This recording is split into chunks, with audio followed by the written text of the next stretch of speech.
ప్రియతమా నన్ను పలకరించు ప్రణయమా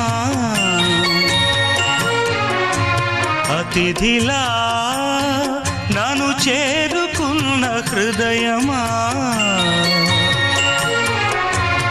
ఎదుట ఉన్న స్వర్గమా చెదిరిపోని స్వప్నమా కనులలో